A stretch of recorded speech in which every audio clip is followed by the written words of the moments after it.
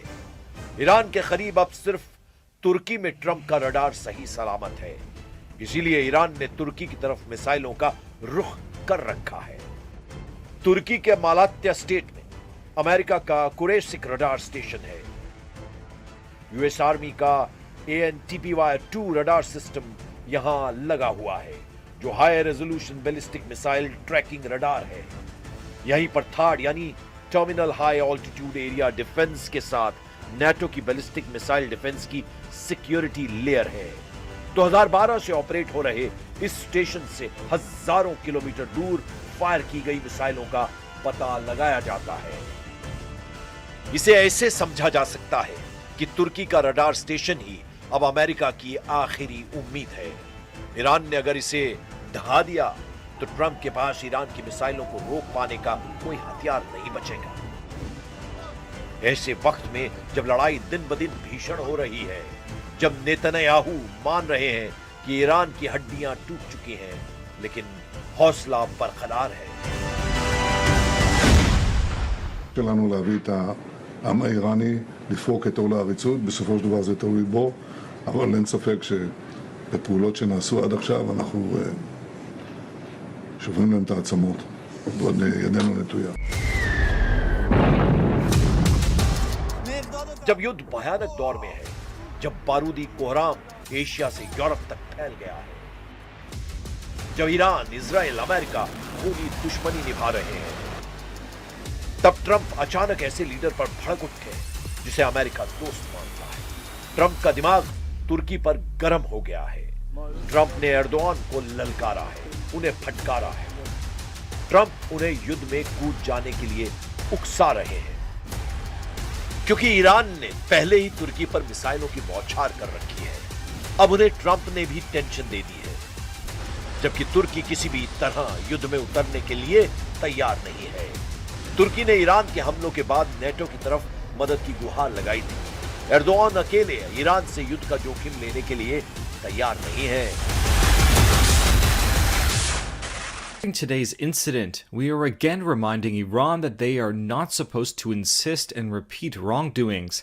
We are going to discuss the developments with our NATO and other allies and will take necessary measures to increase our security and take extra measures. इसकी वजह कहीं युद्ध में Iran का bounce back करना तो नहीं, क्योंकि इजराइल ने पूरा दम लगा दिया है